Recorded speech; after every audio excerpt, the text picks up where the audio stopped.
السلام عليكم ورحمة الله وبركاته. الحمد لله وكفى وسلام على عباده الذين اصطفى.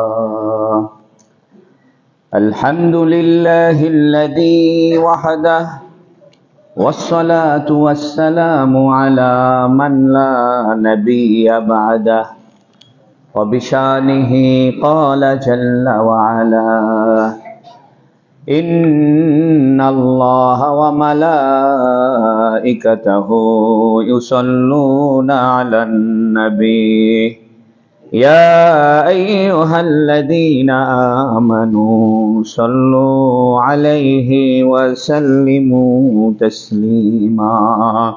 اللهم صل على محمد وعلى آل محمد كما صليت على إبراهيم وعلى آل إبراهيم إنك حميد مجيد. اللهم بارك على محمد وعلى آل محمد كما باركت على إبراهيم وعلى آل إبراهيم إنك حميد مجيد. أما بعد،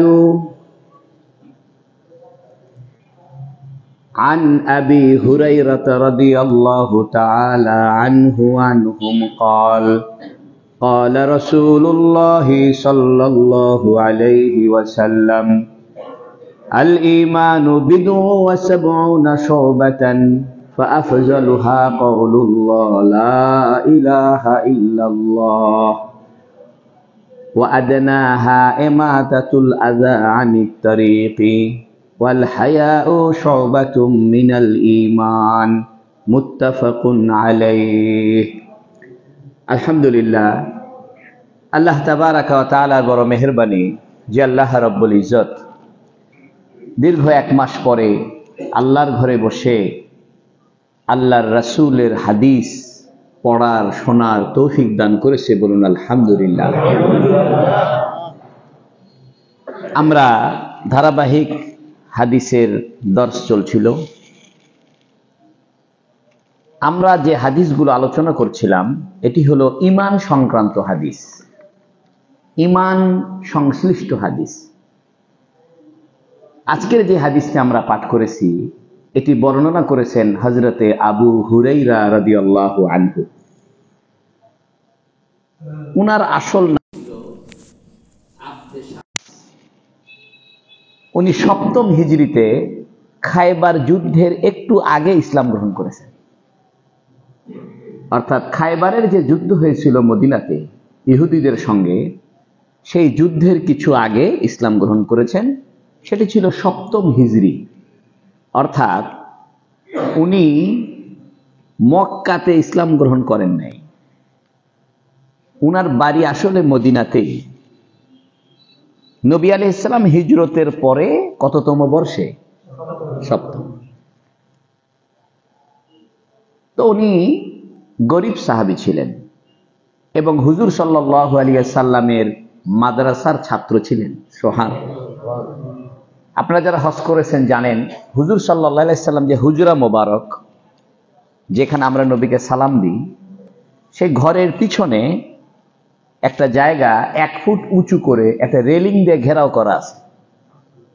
এটাকে বলে সুফা, আসহাবে সুফা। এই আসহাবে সুফায় উনি থাকতেন। গরিব মানুষ ছিলেন। বড়লোক সাহাবীরা খেজুর, রুটি এগুলো ওখানে হাদিয়া দিত। উনি সব সময় 24 ঘন্টায় নবীর সঙ্গে লেগে থাকতেন। একদিন সাহাবীরা বলছে যে আবু হুরায়রা খুব বেশি হাদিস বলে, এত হাদিস তুমি বলো? 5374টা হাদিস তিনি বর্ণনা করেছেন। সুবহানাল্লাহ। উনার হাদিস বুখারী শরীফেও আছে, মুসলিম শরীফে আছে এবং সিয়াসিত্তার অন্য কিতাবেও আছে। অন্য সাহাবীরা বলে যে আবু হুরায়রা খুব হাদিস বলে, কথায় কথায় হাদিস বলে, এত হাদিস পাও কই? তো হযরত আবু হুরায়রা বললেন, দেখো, যখন তোমরা মদিনার লোকেরা কৃষিকাজে ব্যস্ত, অর্থাৎ আনসাররা, আর মুহাজির যারা মক্কা থেকে হিজরত করে আসছো তোমরা ব্যবসা নিয়ে ব্যস্ত, আর মদিনার লোকেরা কৃষিকাজ নিয়ে ব্যস্ত। কেউ কৃষিকাজ করে, কেউ ব্যবসা করে, কেউ দোকানদারি করে। আমার কোনো ব্যবসাও নাই, চাকরিও না, দোকানও নাই। আমি 24 ঘন্টা খেয়ে না খেয়ে, রাত দিন, শীত গ্রীষ্ম 24 ঘন্টা রসুলের সাথে থাকি। সুবহানাল্লাহ। আমি হাদিস বলবো না, তুমি বলবে? এই জন্য সবচেয়ে বেশি হাদিস বর্ণনা করেছেন আবু হুরায়রা রাদিয়াল্লাহু আনহু। এখান থেকে বোঝা যায় যে একদল মানুষ শুধু কোরআন হাদিসের জন্যই নিজের জীবনকে উৎসর্গ করতে হবে। যেমন আমার কথা ধরেন, আমি যদি ব্যবসা শুরু করি, তাহলে আমার এই পড়াশোনা গবেষণা কে করবে?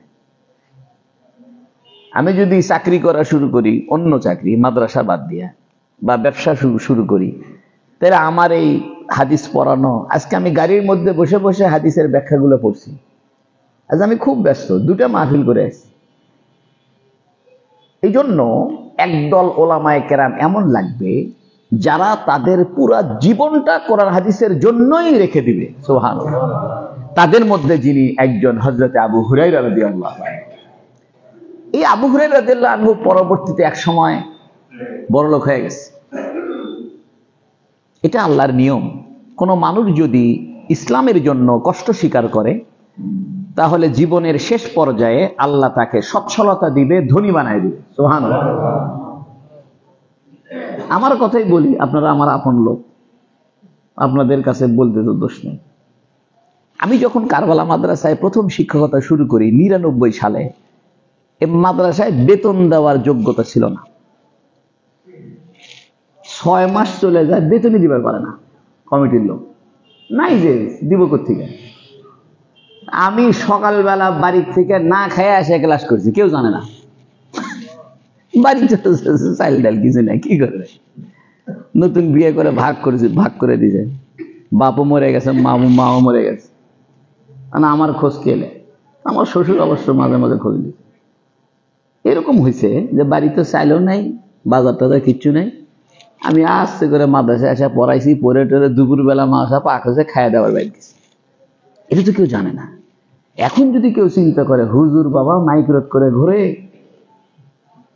বছরে বছরে হজ করে, দামি দামি জামা কাপড় দেয়, এখন আমার বর্তমান অবস্থা আপনি দেখলে হবে না, আমার আগের অবস্থা তো দেখা লাগবে। এর মানে হলো, যারা কোরআন হাদিসের জন্য নিজেদের জীবনকে উৎসর্গ করে, তাদের জীবনের প্রথম সময়ে কিছু দারিদ্রতা আসবে, কারণ নবীও দারিদ্রতার শিকার হয়েছিলেন, ঠিক কিনা? পরবর্তীতে আল্লাহ এই সমস্ত আলেমদেরকে দুনিয়াতেও সচ্ছলতা দিবেন। যেমন হযরত আবু হুরায়রাকে সচ্ছলতা দিছিলেন, উনি রেশমি কাপড় দিয়ে নাক পরিষ্কার করতেছে একদিন। মানে উনার রুমালটাও কি কাপড়ের? রেশমি কাপড়। দামি কাপড় না কম দামি কাপড়?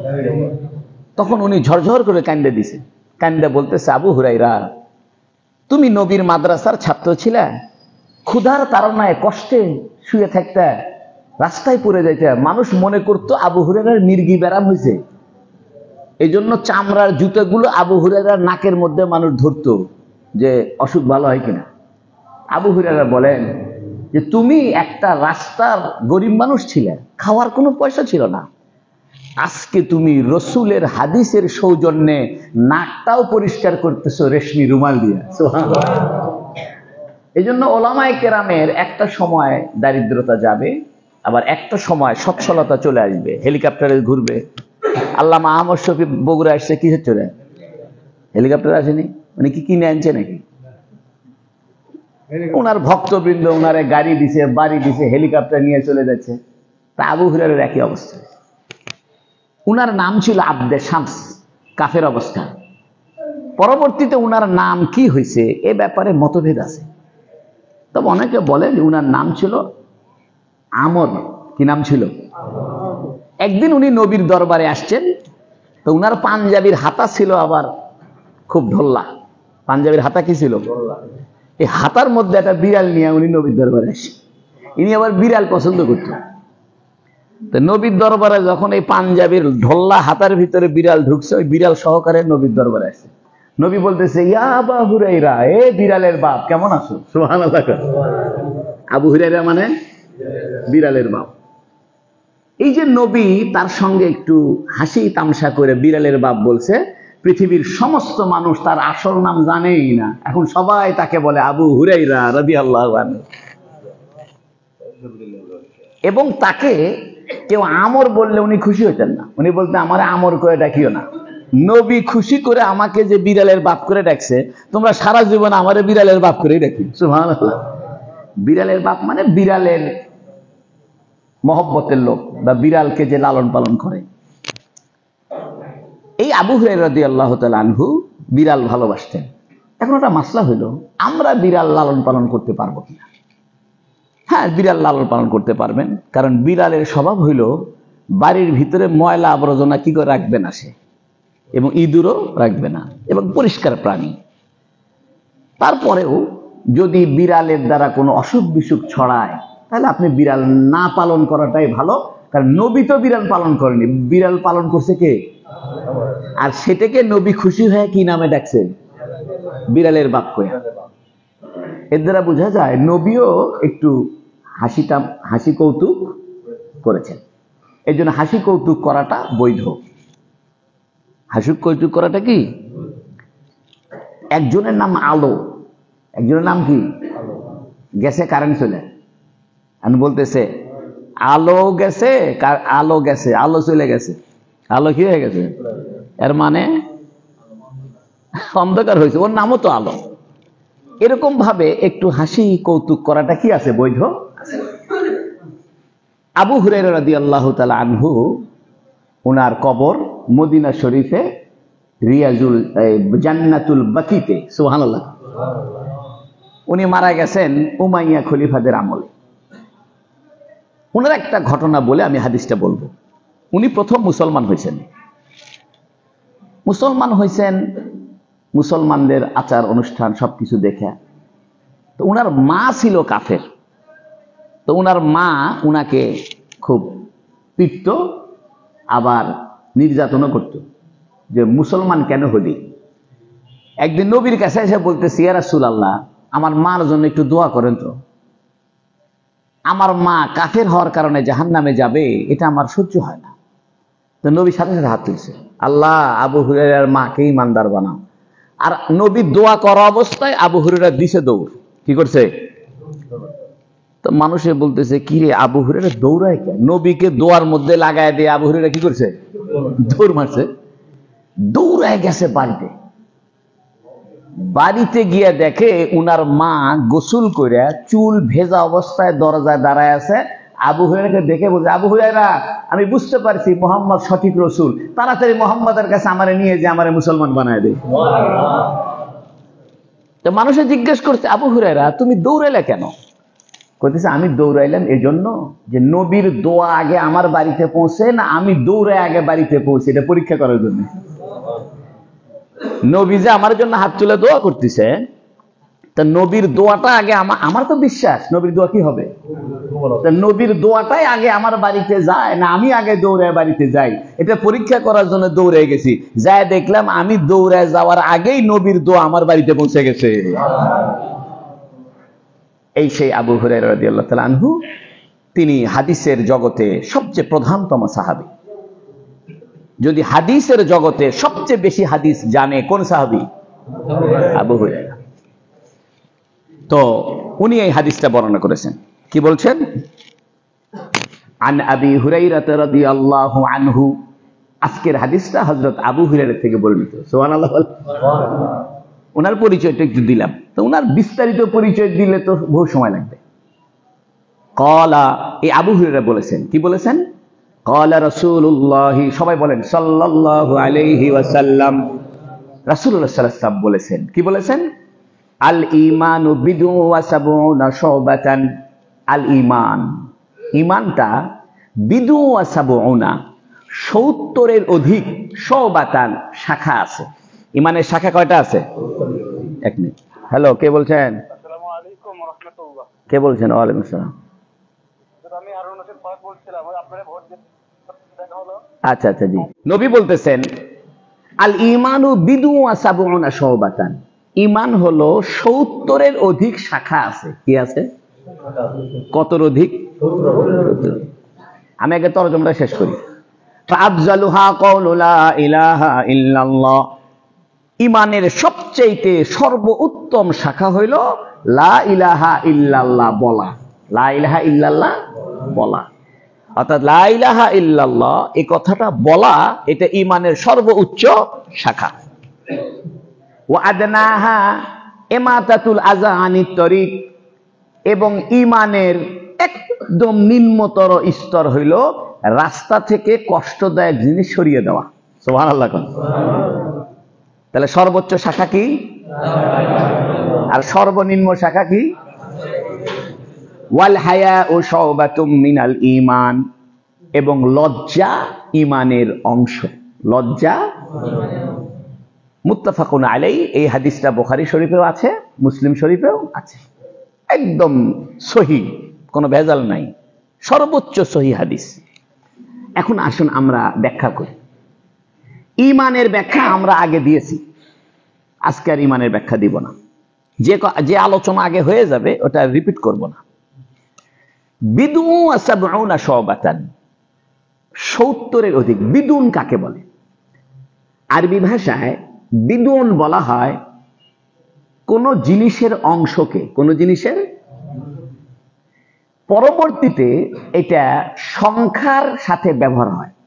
সংখ্যা 1 2 3 4 5 6 7 8 এই সংখ্যায় ব্যবহার হয়।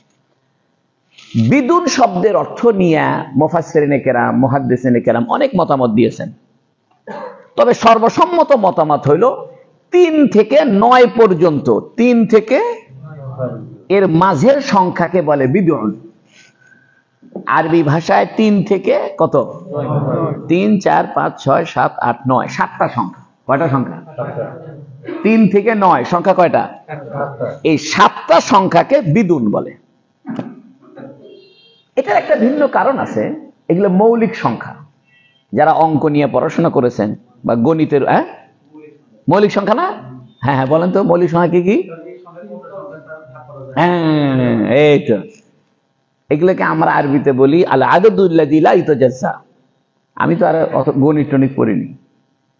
অর্থাৎ 3 4 5 6 7, 3 4 5 6 7 8 9, এই সংখ্যাগুলো হলো মূল সংখ্যা। যাই হোক, এটাকে আরবিতে বিদুন বলে। ওয়া সাবউনা মানে 70, তাহলে 70-এর অধিক, তাহলে 73 হতে পারে, কারণ বিদুন কত থেকে কত বলেন না?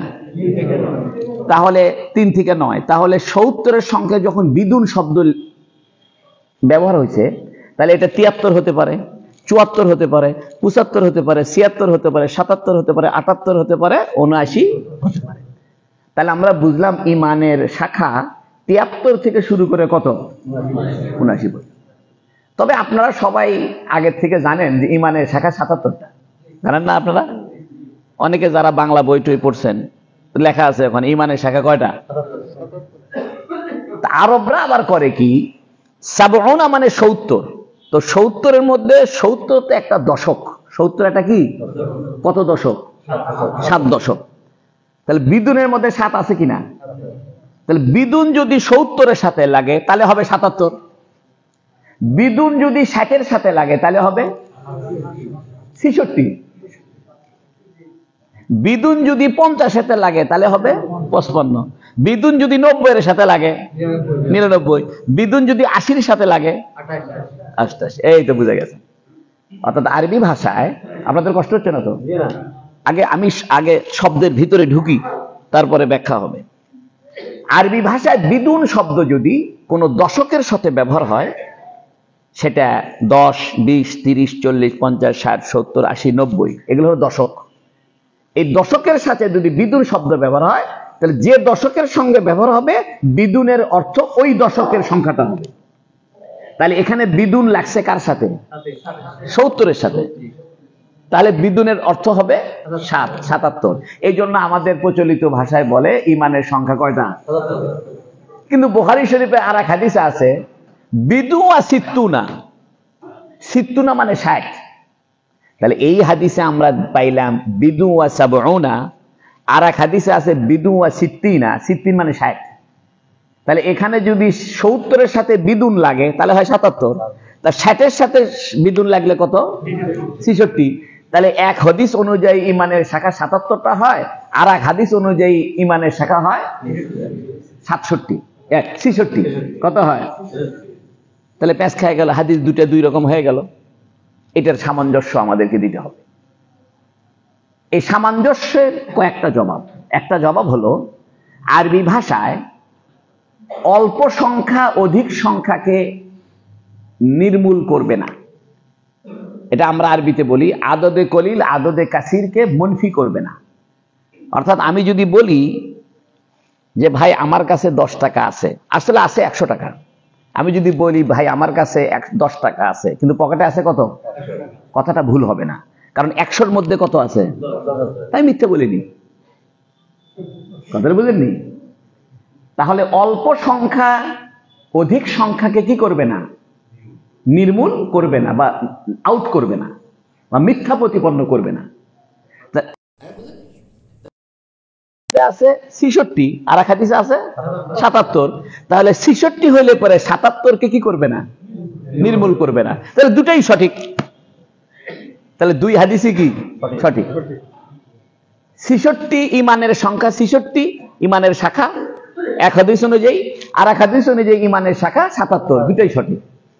দুটাই সঠিক হয় কেমনে? দুটাই সঠিক হওয়ার আবার জবাব কয়েকটা। একটা জবাব, আচ্ছা আগের জবাবটা দিই। 1 নম্বর জবাব হলো অল্প সংখ্যা বেশি সংখ্যাকে কি করে না? নির্মূল করে না। 2 নম্বর উত্তর হলো, নবীজিকে আল্লাহ জিবরাইলের মাধ্যমে প্রথমে জানায় দিছিল ইমানের সংখ্যা 66টা, পরবর্তীতে আরো 10টা 11টা বেশি করে দিছে। তা কত হয়েছে? এটাও হতে পারে। 3 নম্বরে যে ইমানের শাখা এটা কম বাড়া হতে পারে। মৌলিক শাখা যোগ মানে অমৌলিক শাখা। এই জন্য দুই হাদিসের মধ্যে কি হবে না? দ্বন্দ্ব হবে না। দুটোই সঠিক।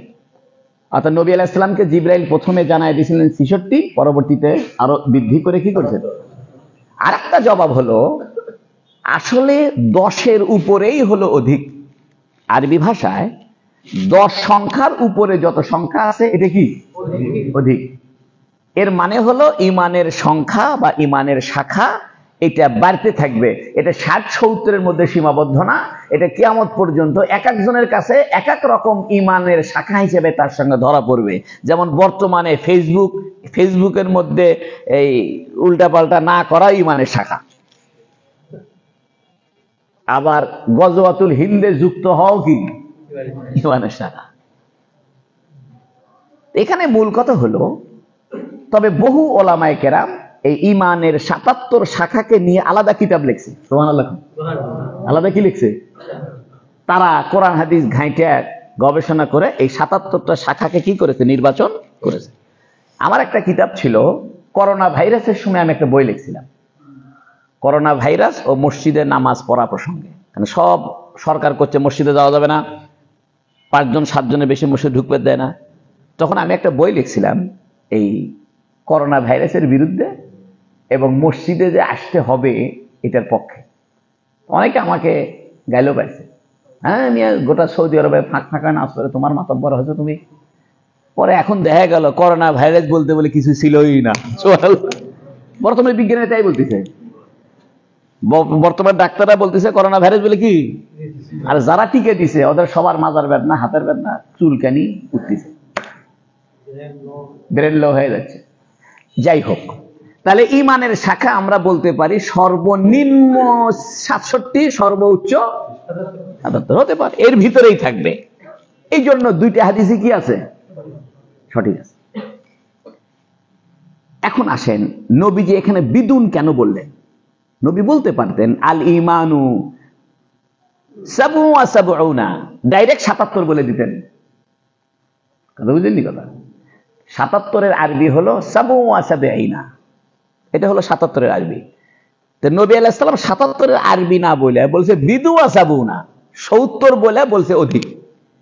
70 বলে কি বলছে? আসলে বিদুন বলা হয় কোন জিনিসের অংশ, অর্থাৎ ইমানের যে ৭৭ শাখা আছে, প্রত্যেকটা শাখা ইমানের মূলের সাথে সম্পৃক্ত। সুবহানাল্লাহ, মূলের সাথে কি সম্পৃক্ত। শোবা কাকে বলে, শাখা কাকে বলে? শাখা বলা হয় আসলে আরবি ভাষায় গাছের ডালকে বলে শোবা, গাছের ডাল। তো নবী আলাইহিস সালাম যেন বললেন যে ইমানের শাখা, ইমানের ৭০-এর অধিক শাখা আছে, মানে ইমানের ডালপালা আছে। ইমানের কি আছে?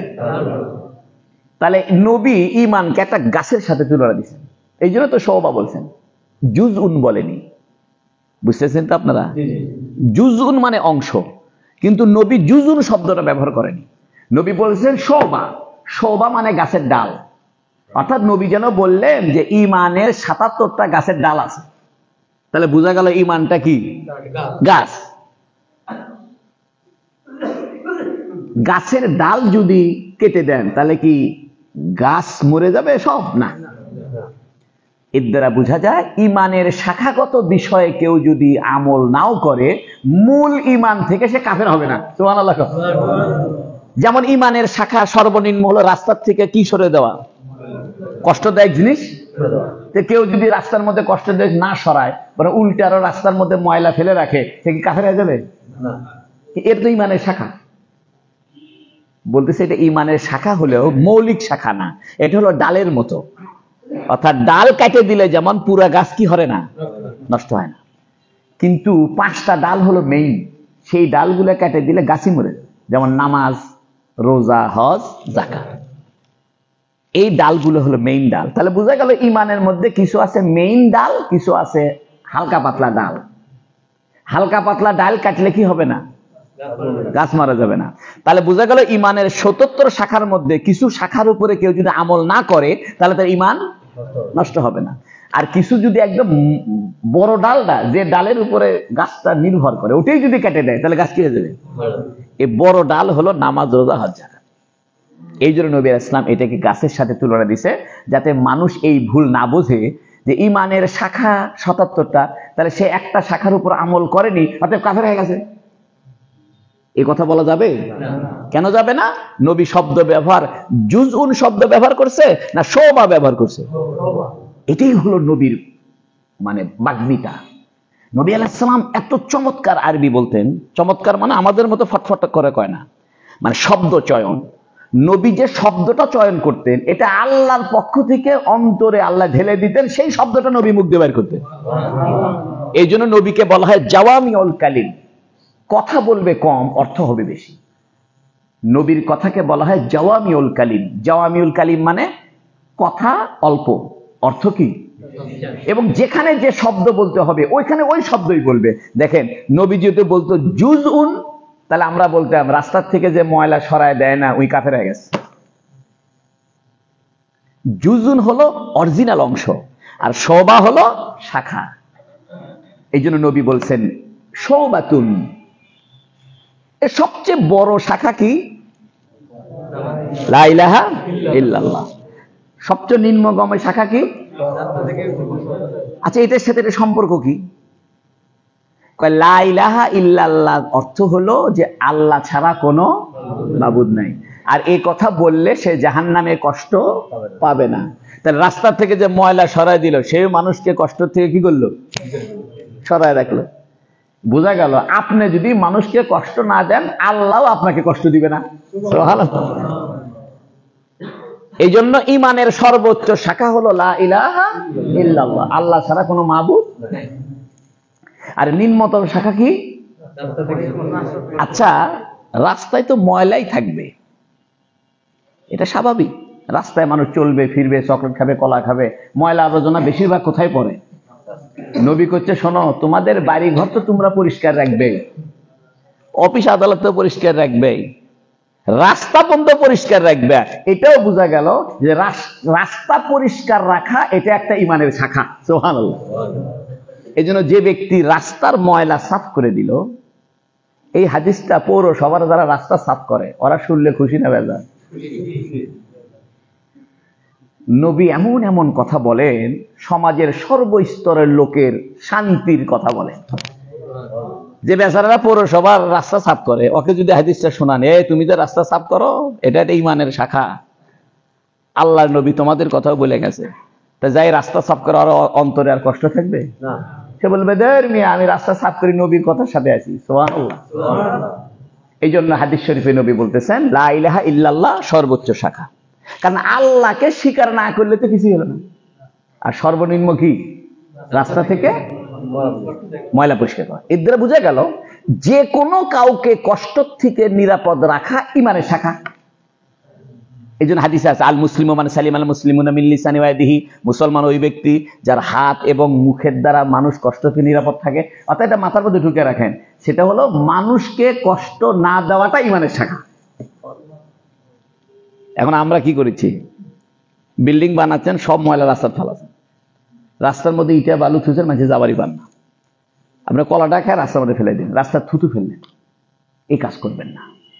রাস্তায় থুতু ফেলবেন, থুতু ফেলার দরকার ড্রেনের মধ্যে ফেলেন।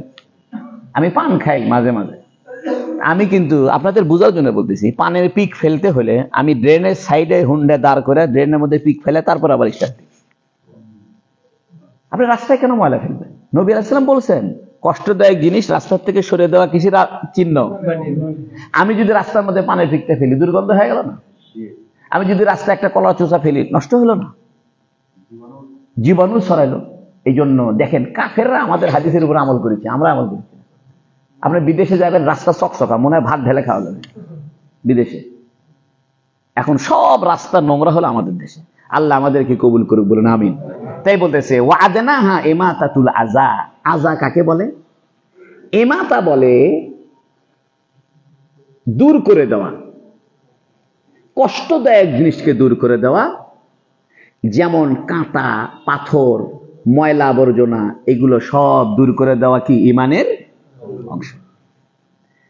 একটা কথা আমরা বুঝলাম এই হাদিস থেকে, যে আল্লাহকে মানতে হবে, তার সর্বনিম্ন শাখা হলো মানুষের কষ্ট দিস না। আল্লাহকে তো আপনি কষ্ট দিতে পারবেন না, কারণ আল্লাহ কষ্টের ঊর্ধ্বে। আপনি আল্লাহ কি কষ্ট দিবেন? তাই না? বুঝা গেল ইমানের লাইন হলো, ইমানের চ্যানেল হলো আপনার দ্বারা যেন কেউ কষ্ট না পায়। এটা হলো ইমানের চ্যানেল। এই জন্য সর্বনিম্ন হলো রাস্তার থেকে কি করা? ময়লা। রাস্তার কথা কেন বললো? বলতো বাজারের থেকে ময়লা সাফ করে দেওয়া বা পায়খানার ময়লা সাফ করা। রাস্তা এই জন্য বলতেছে, রাস্তা সবার জন্য লাগে। সুবহানাল্লাহ। কাফেরের জন্য লাগে, মুসলমানের জন্য লাগে, ছেলেদের জন্য লাগে, মেয়েদের জন্য লাগে, বাচ্চাদের জন্য লাগে, সুস্থর জন্য লাগে, অসুস্থ লোকের জন্য লাগে, দেশি লোকের জন্য, বিদেশি লোকের জন্য লাগে। রাস্তা নবী এই জন্য বললেন যে রাস্তা সবার জন্য প্রয়োজন। এই জন্য নবী রাস্তার তুলনা দিচ্ছেন, রাস্তার কথাটা বলছেন। অর্থাৎ যেখানে সবার দরকার, তোমারও তো দরকার। তুমি যে কলা চুষা ফেলে দিয়ে যাচ্ছ, তুমি তো পরের বার এসে পিছলে খেয়ে ঠ্যাং নেবে। এই জন্য যেটা সবার জন্য দরকার, সবার জন্য উপযোগী, সবার জন্য প্রয়োজন, তোমারও প্রয়োজন, বিশেষ করে সেই জায়গাগুলো নষ্ট করো না। রাষ্ট্র সবার, এই জন্য রাষ্ট্র নষ্ট করা ঠিক নয়। পরিবেশ, আজকে পরিবেশ ঠিক রাখার জন্য লক্ষ লক্ষ ডলার ব্যয় করা হচ্ছে। নবী 14 বছর আগে বয়ে গেছে, 1400 বছর হয়ে গেছে। সবার জন্য যেটা দরকার সেখানে কি করো না? কষ্টদায়ক জিনিস রাখিও না। তাহলে এনভায়রনমেন্ট, এই যে আবহাওয়া, এই যে পরিবেশ ঠিক রাখা, এটা সবার জন্য দরকার কি দরকার না? এখন নবী বলতেছে ওয়াল হায়াউ শুবাতুম মিনাল ঈমান, বলতেছে লজ্জা হলো ঈমানের অংশ। লজ্জা কিসের অংশ? আরে ভাই, এটার সাথে আবার কি সম্পর্ক? তাহলে আরেকটা অংশ পাইলাম। ইমানের দুইটা শাখা পেয়ে গেছি, একটা হলো লা ইলাহা, আর একটা হলো রাস্তা থেকে ময়লা ফেলে দেওয়া। এই রাস্তা মানে সকলের জন্য যেটা দরকার, সেখানে কষ্টদায়ক জিনিস দূরে রাখা। মাঝখানে নবী বলতেছেন ওয়াল হায়াউ শুবাতুম মিনাল ঈমান, লজ্জা হলো ঈমানের অংশ। লজ্জা কাকে বলে? লজ্জা বলা হয় ইনকিবাজুন নফস আনিল কবিহ, খারাপ জিনিস থেকে নিজের আত্মাকে আটকায় রাখা। ভালো করে বুঝেন, লজ্জা বলা হয় খারাপ জিনিস থেকে নিজেকে বিরত রাখা। চুরি করা খারাপ না ভালো? খারাপ। এই জন্য চোর চুরি করে গোপনে না প্রকাশ্যে? কেন? লজ্জা পায়, সবাই দেখে ফেলে। এই জন্য মদ মানুষে বাদুর তলায় যারা ফেন্সিল খায়, এরা প্রকাশ্যে খায় না কবরস্থানে যে খায়? আর মসজিদের পেশাবখানার যায় খায়, খায়া দেয় পেশাবখানার বোতল ফেলে ছিঁড়ে দৌড়, মানুষের মনে করেন জীবনে উজু করবে ঢুকছে, আসলে ঠুক করে মারে দিয়ে ছুঁয়েতে দৌড়। সমস্ত অপরাধের কাম মানুষ গোপনে করে, কারণ কি? লজ্জা পায়। যার লজ্জা নাই সে সবকিছু করতে পারে। এটা অন্য একটা হাদিস আছে, ইজা ফাতাকাল হায়া ফাফাল মা সেইতা। নবী বলছেন তোমার যদি লজ্জা নষ্ট হয়ে যায় তো যা খুশি তাই করতে পারবে, আর যার লজ্জা আছে সে যা খুশি তাই করতে পারবে না। আর আমাদের সবচেয়ে বড় লজ্জা হলো কিয়ামতের দিন আল্লাহর সামনে দাঁড়াইতে হবে, আর আমরা যদি গুনাহের বোঝা নিয়ে আল্লাহর সামনে দাঁড়াই তখন বড় লজ্জায় পড়ে যাব। এই জন্য আল্লাহ লজ্জাকে ইমানের শাখা ঘোষণা দিছে। সুবহানাল্লাহ। দুনিয়ার লজ্জা বড় না আখিরাতের লজ্জা বড়? দুনিয়ার লজ্জা দিলে না বাংলাদেশের মানুষ জানলো বা এলাকার লোকজন জানলো, জ্বর গলার মধ্যে জুতো দিয়ে ঘুরেছে রে। আর কিয়ামতের দিনে যদি আল্লাহ কাউরে লজ্জা দেয়, খালি এক দেশের মানুষ জানবে না, সব দেশের। আদম থেকে নিয়ে কিয়ামতের একদিন পর্যন্ত যত মানুষ পৃথিবীতে আসছে সব মানুষ জানবে শালা লজ্জা পাইছে। এই জন্য সবচেয়ে বড় লজ্জা দুনিয়া না আখেরাতে? আখেরাতের লজ্জা যদি না পাইতে চাই, না পাইতে চান, তাহলে কাকে রাজি করতে হবে? এই জন্য নবী বলতেছেন ওয়াল হায়া ও শাওবাতুম মিনাল ঈমান, লজ্জা হলো ঈমানের শাখা। লজ্জা যদি না থাকে আপনি আস্তে আস্তে বেঈমান হয়ে যাবেন, এটা মনে রাখবেন। আজকে আমাদের যুবকেরা লজ্জা না থাকার কারণে হাফ প্যান্ট পরা শুরু করছে। অনেকে মোটরসাইকেল চালাচ্ছে কি পরে, এর মানে লজ্জা কমছে। ধীরে ধীরে রাস্তায় মেয়ে মানুষ নিয়ে চাপে ধরে ঘুরবি, লজ্জা কমছে। সবার সামনে বসে মদ খাবি, লজ্জা কমছে। এরকম লজ্জা কমতে কমতে কমতে তার ঈমানটাই নষ্ট হয়ে যাবে। এই জন্য নবী বলছে লজ্জা কিসের অংশ? লজ্জা কয় প্রকার? হচ্ছে লজ্জা 3 প্রকার। কয় প্রকার? একটা হলো হায়ায়ে শরঈ, শরীয়ত সম্মত লজ্জা। যেমন একটা মেয়ে বোরকা পরতে লজ্জা পায়। বোরকা, ভালো করে শোনেন, বোরকা পরতে কি কয়? বোরকা গায়ে দিতে আমার শরম লাগে। একটা মানুষের দাড়ি ছুঁতে শরম পায়, কয় দাড়ি ছুঁমো শরম লাগে, বউ কি কবি। আর একজন দাড়ি কাটতে শরম পায়, দুটোই শরম পাচ্ছে। এক মেয়ে বোরকা গায়ে দিতে লজ্জা বোধ করতেছে, আর এক মেয়ে বোরকা খুলতে লজ্জা করছে। এক মেয়ে হচ্ছে তোমার না নাকের পর্দাটা খোলো, বোরকাটা খোলো, মানুষজন দেখুক। না আমার শরম লাগে, আমি জীবনে বের করি না। আর এক মেয়ে করছে যে তুমি না বোরকা গায়ে দাও, না আমার শরম লাগে। বোরকা গায়ে দেওয়া, গায়ে না দিতে যে লজ্জা করে এর শরীয়তের লজ্জা নয়। শরীয়তের লজ্জা হলো শরীয়ত যা বলছে, কোরআন হাদিস যা বলছে, এটা পালন করতে তার লজ্জা লাগে না, সেটা পালন করতেই মনে চায়। সুবহানাল্লাহ। অর্থাৎ শরীয়তে বলছে বোরকা পরো, আর বোরকা পরতে লজ্জা লাগে না। শরীয়ত বলছে দাড়ি রাখো, দাড়ি রাখতে লজ্জা লাগে না। শরীয়ত বলছে তুমি মাপ দাও, লজ্জা লাগে না। তাহলে বোঝা গেল লজ্জা ঈমানের অংশ। মানে লজ্জা কয় প্রকার?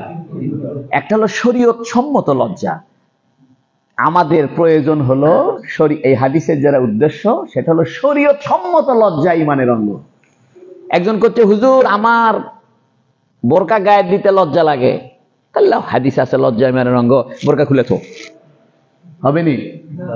একজন করছে হুজুর আমার তো এই ফুল প্যান্ট পরতে লজ্জা লাগে, সবসময় হাফ প্যান্ট পরে থাকি, ফুল প্যান্ট গায়ে দিতে আমার শরম লাগে। তাহলে কি কথা বলা হবে যে লজ্জা ঈমানের অংশ, অতএব তোমার হাফ প্যান্ট পরতে ভালো লাগে, হাফ প্যান্ট পরেই থাকো। এই হাদিসের উদ্দেশ্য হলো শরীয়তে যেটা তোমাকে পালন করতে বলছে ওইটা পালন করতে কি করো না। আরেকটা লজ্জা আছে হায়ায়ে আকলি, বুদ্ধিগত লজ্জা। কি লজ্জা? বুদ্ধিগত লজ্জা। বুদ্ধিগত লজ্জা মানে শরীয়তের সাথে কানেকশন নাই, ধর্মের সাথে কানেকশন নাই, ব্রেনের সাথে কানেকশন। কিরকম? মনে করেন ব্রেনে করছে, আচ্ছা আপনাদের যে মামা আছে না, এই মামা আপনার বাপের শালা, ঠিক না? তো মামাকে যদি কন ও আব্বার শালা এদিকে আসেন তো মামা খুশি না বেজার? আর যদি মামু যান তাহলে খুশি। এটা আকলে বুঝে যে একই মানুষের দুইটা পরিচয় আছে। আমার মামা আমার বাপের শালা, এটা সঠিক না ব্যাঠিক? মিথ্যা কথা না সঠিক কথা? সঠিক কথা। কিন্তু তারপরে এই সঠিক কথা বললে মামা কি হবে? তাহলে বোঝা গেল এটা হলো বুদ্ধিগত লজ্জা। ব্রেন দিয়ে চিন্তা করে দেখছে যে মামাকে মামা বলতে হবে, আর যদি মামাকে বাপের শালা কন তাহলে মন খারাপ করবে, এটা লজ্জা। এই জন্য বুদ্ধিগত লজ্জাও এক ধরনের লজ্জা। আর একটা লজ্জা আছে হায়ায়ে ওরফি। ওরফি মানে সমাজ জীবন। যেমন বিয়ে বাড়িতে গেছেন কিন্তু পান নিয়ে যাননি। কি নিয়ে যাননি? তো মানুষে খাইয়া দিয়ে এখন পান খুঁজছে, করছে বরপক্ষ পান আনেনি, তখন আর লজ্জা পাবেন না? আর সৌদি আরবে যদি বিয়ে করবে যান, পানের দরকার আছে? কন্যা সৌদি আরবে কেউ পান খায়? মনে করেন সৌদি আরবে আমি বিয়ে করবে গেলে, এখন বিয়ে করার জন্য যেগুলো খেজুর টেজুর সাথে নিচ্ছে, পানও নিতে হবে কিনা? আর বাংলাদেশে বিয়ে করতে গেলে কি নিতে হবে? পান সুপারি নিতে হবে। বাংলাদেশে দাওয়াত দিলে পরে দই খাওয়াতে হবে কিনা? সৌদি আরবে দাওয়াত দিলে কি দই খাওয়ানো লাগবে? দই নাই। বোঝা গেল সমাজ জীবনে কিছু জায়গায় কিছু বিষয় না থাকা লজ্জার কারণ। এটাও শরীয়ত কাউন্ট করছে, শরীয়ত এটাকে মূল্যায়ন করছে। শরীয়ত বলছে তোমার এলাকায় যে প্রথা পরিচালিত আছে, খাওয়া দাওয়া, পোশাক আশাক, বা তোমার এলাকায় যে নিয়ম কানুন আছে, যদি এটা শরীয়তের সাথে সংঘর্ষ না হয়, তাহলে ওই নিয়ম কানুন পালন করাটাও একটা লজ্জার কথা। এটা শরীয়তের একটা অংশ। কথাটা কি বুঝতে পারছেন? এই জন্য আপনি এই কথা বলতে পারবেন না যে বেটাক বিয়ে দিবারে যাচ্ছি, কোন হাদিসে আছে পান দিয়ে দেওয়া লাগবে? কোন হাদিসে আছে সুপারি দেওয়া লাগবে? নানি শাশুড়ের জন্য নারকেল দেওয়া লাগবে? কোথাও আছে? ওই সে গোড়া মলবি। কি বলবি? 3 চিনলে দিয়ে বিরাট হুজুর হয়ে গেছে। কথা মানে উই আর কারো হাত ধরে না। আলেমদের যে প্রয়োজন আছে ওই মনেই করতেছে না। সব কথা খালি হাদিস খোঁজে। কি খোঁজে? হ্যাঁ। এই জন্য এলাকার ভিতরে সমাজ জীবনে যেটা চালু আছে, এইটা শরীয়ত করতে কি করেনি? নিষেধ করেনি। তাহলে বলেন লজ্জা কয় প্রকার? একটা হলো শরীয়ত সম্মত লজ্জা, অর্থাৎ শরীয়তের বিধান পালন করতে কোনো লজ্জা নাই, বরং না পালন করতেই লজ্জা লাগে। দাড়ি কাটতে লজ্জা লাগে, বোরকা খুলতে, হাফ প্যান্ট পরতে, টুপি মাথা না দিতে লজ্জা লাগে। এই লজ্জা হলো ইমানের অংশ, যেটা শরীয়তের পক্ষ থেকে লজ্জা। বুদ্ধিগত লজ্জাও শরীয়ত গ্রহণ করছে, যে হ্যাঁ দেখো, যেটা তোমার ব্রেনে লজ্জাস্কর বিষয় এটা করো না। অর্থাৎ মামাকে বাপের শালা বলে দেখো না, নিজের মাকে আব্বার বউ বলে দেখো না। মা এক যা কর না, আব্বার বউ কেমন আছে? আপনার মা খুশি নেবে? আচ্ছা বেয়াদব তুই রে শালা বদমাইশ। আপনি কি সত্যি কথা কথা না মিথ্যা কথা কথা? মিথ্যা কথা বলেননি তো? তা বোঝা গেল সব সত্যি কথাই সুন্দর নয়। বলেন, সব সত্যি কথাই সুন্দর নয়। সব মিথ্যা কথা অসুন্দর।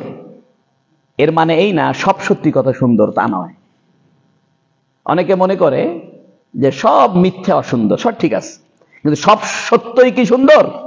না, সব সত্য সুন্দর না। বহু সত্য কথা অসুন্দর।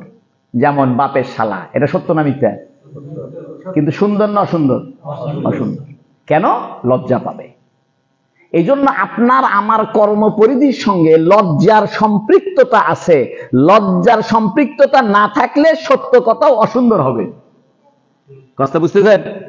আর লজ্জার সম্পৃক্ততা থাকলে সত্য কথা সুন্দর হবে। আল্লাহ আমাদেরকে সত্য এবং সুন্দর বানায় দিক, বলেন আমিন। সত্য বলতে হবে, সাথে সাথে কি বলতে হবে? সুন্দরও বলতে হবে। শরীয়তে এখন যে 3 ধরনের লজ্জা, একটা শরীয়ত সম্মত লজ্জা, একটা বুদ্ধিগত লজ্জা, একটা সমাজগত লজ্জা, এই 3 লজ্জাকে শরীয়ত গ্রহণ করেছে। কি করেছে? গ্রহণ করেছে। যেমন আমাদের দেশে শীতকাল, এখন কি খাবার টাইম? এখন জামাইকে আপনি একদিনও পিঠে খেলে দেন, এটা লজ্জা। এটা কি লজ্জা? পিঠের সিজন, তুমি জামাইকে পিঠে খাওয়াবে না। ইলিশ মাছের সিজন, আর বেটিকে একটু ইলিশ মাছ খেলেবেন না? আমি বলছি হাদিসে কি ইলিশ মাছ আছে? আরে ভাই, সব সব হাদিসে থাকলে তো হাদিসের কিতাব হবে 120টা। এই জন্য নবী এমন কথা বলে গেছেন যে কথাকে ব্যাখ্যা করলে দুনিয়ার সব সমস্যার সমাধান হয়ে যায়। তাই নবী বলতেছেন ওয়াল হায়াউ শুবাতুম মিনাল ঈমান। এই যে লজ্জা, লজ্জার তো এটা হলো বাহিরের অবস্থা। লজ্জার আরেকটা প্রকার আছে। কষ্ট হচ্ছে এটা আপনাদের? এটা বলে শেষ করে দিচ্ছি। লজ্জার আরেকটা প্রকার আছে শরীয়তের স্তর ভেদে। কি ভেদে? সেটা হলো হারাম কাজ করতে লজ্জা পায়, মদ খাইতে লজ্জা পায়, মিথ্যা কথা করতে লজ্জা পায় না। কথা এই জন্য শরীয়তের কিছু বিধান আছে হারাম, কি আছে, তারপরে আছে মাকরুহে তাহরিমি, কি আছে, মানে হারামের কাছাকাছি, আর একটা আছে মাকরুহে তানজিহি, সেটা আরেকটু নিচে। তাহলে হারাম কাজ করতে গিয়ে লজ্জা পাওয়া এটা ঈমানের সব বড় ধরনের শাখা। আর এক লোক হারামের পরে হলো মাকরুহে তাহরিম, এই মাকরুহে তাহরিমি পালন করতে গেলেও সে কি পায়, লজ্জা পায়। আর একটা হলো মাকরুহে তানজিহি, এটা নিম্নতম অপছন্দ। যেমন রাস্তায় থুতু ফেলা, এটা পছন্দনীয় কাজ না। রাস্তার মধ্যে ময়লা ফেলে দেওয়া, এটা হারাম না, হারাম কিন্তু এটা মাকরুহ, কি। তাহলে একজন চূড়ান্ত লজ্জাশীল, সে হারাম কাজ থেকে দূরে থাকবে। তার চাইতে কম লজ্জা আছে, বেশি লজ্জা আছে, সে মাকরু থেকেও দূরে থাকবে। আরো বেশি লজ্জা আছে, সে মাকরুহে তানজিহি থেকেও, আরো বেশি লজ্জা আছে, অপ্রয়োজনীয় কথাবার্তা থেকেও বিরত থাকবে। নবীরা ছিলেন চূড়ান্ত লজ্জাশীল, এই জন্য নবীরা হারাম তো করেইনি, মাকরুহে তাহরিমেও করেনি, মাকরুহে তানজিহও করেনি, এমনকি অপ্রয়োজনীয় কথা, অপ্রয়োজনীয় কাজও করেনি। এই জন্য নবীরা সবচেয়ে বড় লজ্জাশীল। সুবহানাল্লাহ। কেমন লজ্জাশীল? নবী আলাইহিস সালাতু ওয়াস সালামের যুগে কাবা ঘর নতুন করে বানাচ্ছে, নবীর চাচারা সব উলঙ্গ হয়ে কাবা ঘর বানাচ্ছে। কেন উলঙ্গ হয়ে বানাইতেছে? ওদের যুক্তি হলো, যে কাপড় গায়ে দিয়ে সুদ খাস, যে কাপড় গায়ে দিয়ে জেনা করিস, যে কাপড় গায়ে দিয়ে মদ খাস, এই কাপড় গায়ে দিয়ে কাবা ঘর বানাবো, হাই সর্বনাশ, এটা আল্লাহর ঘর, অতএব এই কাপড় খুলে উলঙ্গ হয়ে কাবা ঘর বানা। শয়তান এসে বুদ্ধি দিছে, নেক্সট স্রোতে ধোকা দিছে। আপনারা জানেন তো, কাবা ঘর যখন মক্কার লোকেরা বানাইছে, উলঙ্গ হ্যাঁ না কাপড় পরে? উলঙ্গ হ্যাঁ বানাইছে। কাবা ঘর যখন নির্মাণ করে কুরাইশরা, অর্থাৎ নবীর বাপদাদারা তো কাবা ঘর মেরামত করছে। এই মেরামত করার সময় গায়ে কাপড় রাখছে না রাখেনি? কেন রাখেনি? ওদের যুক্তি হলো, যে কাপড় গায়ে দিয়ে মদ খাওয়া হয়, যে কাপড় গায়ে দিয়ে জেনা করি, যে কাপড় গায়ে দিয়ে সুদ খাই, গান বাজনা করি, সেই কাপড় গায়ে দিয়ে আল্লাহর ঘর বানান যায়, অর্থাৎ কাপড় খুলে সব ল্যাংটা হয়, সব ল্যাংটা হয়ে কাবার ঘর বানাচ্ছে। তো নবী আলাইহিস সালাম তো লজ্জাশীল, উনি জামা খুলছে কিন্তু লুঙ্গি খুলতেছে না। সুবহানাল্লাহ। আব্বাস বলতেছে, আব্বাস নবীর চাচা, আব্দুল্লাহ বিন আব্বাস না কিন্তু আব্বাস ভাইস্তা, দেখো না সবাই ল্যাংটা হয়ে কাবা ঘর বানাতে বলো। তো নবী সবাই করছে, উনি খালি এই গিট্টোর মধ্যে হাত দিছে, খুলবি ভাব, ধাস করে বেহুশ হয়ে পড়ে গেছে। এই সবাইকে মোহাম্মদের কি হলো, খুলে মাথা ঘুরে পড়ে গেছে, আবার ঠিকঠাক করছে, আবার যে লুঙ্গিতে হাত দিছে আবার পড়ে গেছে। মোহাম্মদ খুব লজ্জাশীল রে, আচ্ছা দরকার নাই, মোহাম্মদের কাপড় খোলার দরকার নাই, তোরা সব ল্যাংটা হয়ে থাক, মোহাম্মদ কাপড় পরেই থাকুক। ছোটবেলায় মোহাম্মদ সাল্লাল্লাহু আলাইহি ওয়াসাল্লামের বন্ধু বান্ধব একদিন দাওয়াত দিছে, অমুক জায়গায় গান হচ্ছে, চল শুনে আসি। ছোট মানুষ, 7-8 বছর, কইছ যাই, যে গানের অনুষ্ঠানে নিয়ে গেছে। যেই না গানের অনুষ্ঠানে ঢুকছে, মোহাম্মদ সাল্লাল্লাহু আলাইহি ওয়াসাল্লাম ঘুমায় গেছে। ওরা সব ঘুতে ওঠ, আরে ঘুম আর ঘুম, যে গান শেষ হয়েছে ঘুমের থেকে জায়গায় উঠছে। আল্লাহ পাক মুহাম্মদ সাল্লাল্লাহু আলাইহি ওয়াসাল্লামকে শরীয়ত সম্মত সকল লজ্জা থেকে দূরে রাখছে। সুবহানাল্লাহ। মুহাম্মদ সাল্লাল্লাহু আলাইহি ওয়াসাল্লাম যে উলঙ্গ হয়ে কাবা ঘর বানাবে ধরছিল, তখন নবীর বয়স ছিল 35। কত ছিল? কোন কোন কিতাবে আছে 4 বছর। আমি দ্বন্দ্বটা মিটাই দিই। কোন কিতাবে লেখছে নবীর বয়স তখন কত ছিল, আর কোন কিতাবে আছে কত, বুখারী শরীফে আছে 35। কারণ নবী হওয়ার 5 বছর আগে কাবা ঘরের ওই উনার বাপ দাদারা এটা বানাচ্ছিল। 2 ঘটনাই সত্য হতে পারে। অর্থাৎ 35 বছর বয়সে যে কাবা ঘরটা বানাইছে, সেই সময় উনি চাদরের ভিতরে কালো পাথর রেখে সবাইকে বলেছিল চাদরের কোনা ধরো, মনে আছে না আপনাদের? যেহেতু গন্ডগোল লাগছে, কালো পাথর কে বসাবে, তখন নবী একটা বুদ্ধি বের করছে যে আমি একটা চাদর নিয়ে আসছি, এই চাদরের কোনা সবাই তোমরা ধরো। আর নবী কালো পাথরটা চাদরের ভিতরে রাখছে, সবাই চাদর ধরে কাবা ঘরের কাছে নিয়ে গেছে, নবী কালো পাথর নিজ হাত দিয়ে তুলে কাবা ঘরে সেটিং করে দিচ্ছে। এটা কত বছর বয়সে? 35। এর আগে আর একবার নবীর বয়স যখন 4-5 বছর, তখনও আর একবার কাবা ঘর কুরাইশরা নির্মাণ করছিল। অর্থাৎ তখন কিছু কাবা ঘর একটু ভেঙে চুরে গেছিল বন্যার কারণে, ক্ষতির কারণে। তখনও ওরা আবার নতুন করে প্লাস্টার, কিছু ইটে টিটে পাল্টে দেওয়া, কিছু পাথর টুকরা টুকরা ঠিকঠাক করা। ওই সময়ও নবী ছিলেন। তখনও একবার নবীকে উলঙ্গ করার জন্য বলা হয়েছিল। নবী তখনও বেহুশে পড়ে গেছে। 35 বছর বয়সে যখন কাবা ঘরের কালো পাথর নিজের হাতে সেটিং করে, তখনও উলঙ্গ হতে বলছিল, তখনও তিনি বেহুশ হয়ে পড়ে গেছেন। সুবহানাল্লাহ। এই জন্য নবী বলতেছেন, আল হায়াউ শুবাতুম মিনাল ঈমান। লজ্জা কিসের শাখা? শাখা না অংশ? না, শাখা। যদি বলতো জুজউন, আল হায়াউ জুজউম মিনাল ঈমান, যদি জুজ বলতো তাহলে হয়তো অংশ। আর শোভা বলার দ্বারা হয়েছে শাখা। শাখা নষ্ট হলে কি গাছ মরে যাবে? তো কেউ যদি নির্লজ্জ হয়ও, কোনো লজ্জা নাই, বেলজ্জা, তারপরেও যদি ঈমান লা ইলাহা ইল্লাল্লাহ পড়ে, বেঈমান হবে না কাফের হবে? ঈমান থাকবে। এর দ্বারা বোঝা গেল কবিরা গুনাহ করলে ঈমান নষ্ট হয় না। কবিরা গুনাহ করলে কি হয় না? কিন্তু যারা মুতাজিলা আছে, যারা মুতাজিলা সম্প্রদায়, ওরা বলে কবিরা গুনাহ করলে কি হয়ে যাবে? ঈমান নষ্ট হবে না। কবিরা গুনাহ করলে কি হবে না? ঈমান নষ্ট হবে না। সর্বশেষ কথা হলো, এই যে হায়ার কথা বলা হলো, কিসের কথা বলা হলো? হায়ার কথা বলা হলো।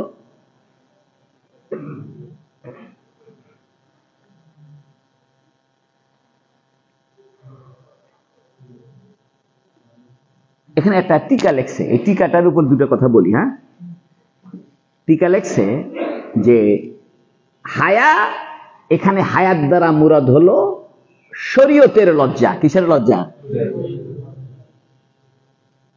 শরীয়তের লজ্জা যার কাছে আছে, তার বুদ্ধিগত লজ্জাও সৃষ্টি হবে। আর বুদ্ধিগত লজ্জা যার কাছে আছে, তার সামাজিক লজ্জাও সৃষ্টি হবে। আর যার কাছে শরীয়তের লজ্জা নাই, ওর কাছে বুদ্ধির লজ্জাও নাই, সামাজিক লজ্জাও নাই। এজন্য আমাদের কোন লজ্জা দরকার? একটা হাদিস বলে শেষ করি লজ্জা সম্পর্কে, এটা বুখারী শরীফে আছে।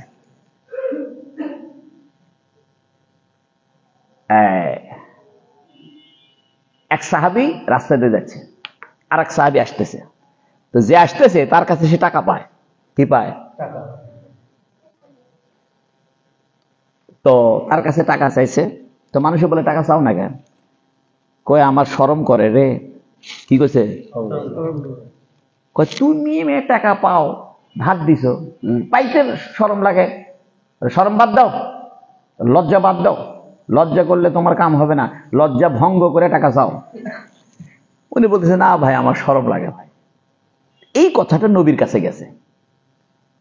তো নবীকে যা বলছে, ইয়া রাসূলুল্লাহ, ওই টাকা পায়, এই ভুতুরা লজ্জা করে টাকা চায় না, টাকাও দেয় না। আর ওনাকে বলছে, তুমি চাও না? কয়, ইয়া রাসূল, লজ্জা করে। তখন নবী বলছেন, হ্যাঁ রাখো, লজ্জা করতে দাও, লজ্জা ঈমানের অংশ। সুবহানাল্লাহ বলেন। এই হাদিস থেকে আরেকটা কথা বের হলো, সেটা হলো, কেউ যদি লজ্জার কারণে তার অধিকার আদায় করতে না পারে, তাহলে কি হবে? কোরআন হাদিসের ভাষা অনুযায়ী, কেউ যদি লজ্জাশীলতার কারণে তার অধিকারও চাইতে না পারে, এরকম লজ্জাও আল্লাহর কাছে পছন্দনীয়। তবে এরকম লজ্জা না করার অনুমতি আছে। কথাটা বুঝেন? এরকম লজ্জা না করার, অর্থাৎ আমি একজনের থেকে 5,000 টাকা পাই, 10,000 টাকা পাই, শরমে চাইও না, দেয়ও না। এখানে লজ্জা ভঙ্গ করে আপনি চাইতে পারেন।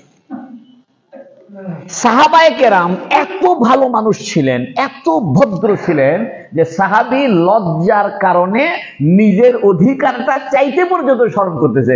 নবী বলেছেন, রাখো, লজ্জা ঈমানের অংশ। কারণ সে এত লজ্জাশীল, যে কারণে সে তার অধিকার চাইতে লজ্জা করতেছে। আল্লাহর নবী তারও প্রশংসা করছে। আপনি বলতে পারেন, হ্যাঁ, এইরকম লজ্জা করে আমার তো লস। কিন্তু লজ্জা এমন একটা গুণ, এমন একটা পাওয়ার, এই লজ্জাশীলতার কারণে আল্লাহ পাক তার অন্তরে আপনার ঋণ পরিশোধ করে দেওয়ার আগ্রহ সৃষ্টি করে দিবে।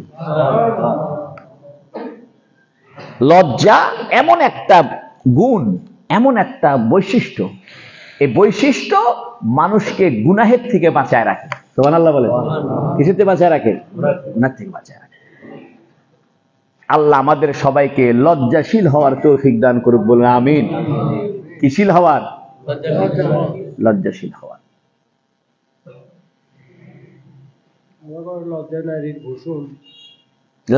লজ্জা ইমানের ভূষণ। লজ্জা নারীর ভূষণ না, কিসের ভূষণ? ইমানের ভূষণ। আমাকে দেখলে লজ্জা নারীর ভূষণ। কোন লজ্জা? এক মেয়ে করছে বোরকা পরো, না আমার শরম লাগে, বোরকা পরতে শরম লাগে, এটা ভূষণ? হাদিসের অর্থ কি? শরীয়তের বিধান পালন করতে তার কি লাগে? অর্থাৎ হারাম থেকে, হারাম কাজ করতে লজ্জা লাগে, হারাম কাজ করতে, এই লজ্জাটা এখানে উদ্দেশ্য। আল্লাহ আমাদের সবাইকে তৌফিক দান করুক, বলুন আমিন। প্রায় 1 ঘন্টা হয়ে গেল, মনে নিয়ত করেছিলাম আরেকটা হাদিস পড়াবো, তো যাই হোক আস্তে আস্তেই হোক, আগামী মাসে ইনশাল্লাহ হবে। আপনারা 2 মিনিট বসেন। আমাদের 2024 সাল শেষ হয়ে যাচ্ছে, ঠিক না? আগামী মাস কি মাস? 2025 সাল। এখন সারা বছর যে আপনাদের এই মসজিদে তাফসীর হয়, এটার আমি একটা ক্যালেন্ডার বানাইছি। কি বানাইছি? ফ্রি, টাকা পয়সা দিতে হবে না। এই ক্যালেন্ডারটা আপনারা নিয়ে যাবেন, বাসায় রাখবেন, যাতে আপনাদের বুঝতে সুবিধা হয় যে বাদুরতলা মসজিদে কোন দিন কি হবে, তাফসীর হবে, কোন দিন হাদিসের আলোচনা হবে। সবাইকে দাও তো বাবা একটু, হ্যাঁ দেন, সবাইকে দেন, নেন। আর একজন ওঠো, সবাইকে দিয়ে দেন, এরপরে ইনশাআল্লাহ দোয়া করব। সবাই একটু দরুদ শরীফ পড়েন। আল্লাহুম্মা সাল্লি আলা মুহাম্মাদিন ওয়া আলা আলি মুহাম্মাদ কামা সাল্লাইতা আলা ইব্রাহিম ওয়া আলা আলি ইব্রাহিম ইন্নাকা হামিদুম মাজিদ। আল্লাহুম্মা বারিক আলা মুহাম্মাদিন ওয়া আলা আলি মুহাম্মাদ কামা বারাকতা আলা ইব্রাহিম ওয়া আলা আলি ইব্রাহিম ইন্নাকা হামিদুম মাজিদ। সবাই পেয়ে গেছেন? হ্যাঁ, একটা আমারে দাও, আমি একটু বুঝাই দিই, তাহলে আপনাদের সুবিধা হবে।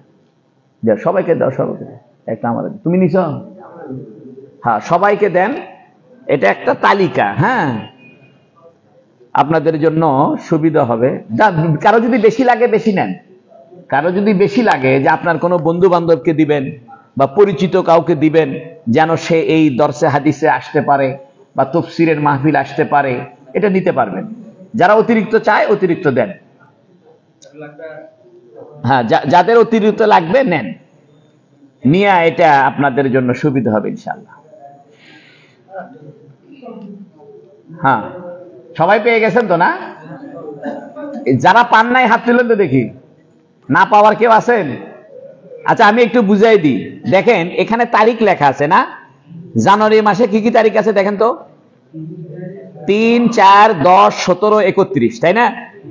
আচ্ছা, 3 তারিখে কি হবে? ডান পাশে লেখা আছে। 3 তারিখের ডানে দেখেন কি লেখা আছে? কারবালা মাদ্রাসা মসজিদ বগুড়া 93তম মাসিক ইজতেমা। এর মানে হলো কারবালা মাদ্রাসায় আমরা প্রত্যেক মাসে প্রথম শুক্রবারে আসরের নামাজ থেকে মাগরিব পর্যন্ত তালিম হয়, আর মাগরিবের নামাজের পরে হালকা জিকির। 4 তারিখে দেখেন তো কি আছে? বাদুরতলা জামে মসজিদ বগুড়া কি হবে? কখন হবে?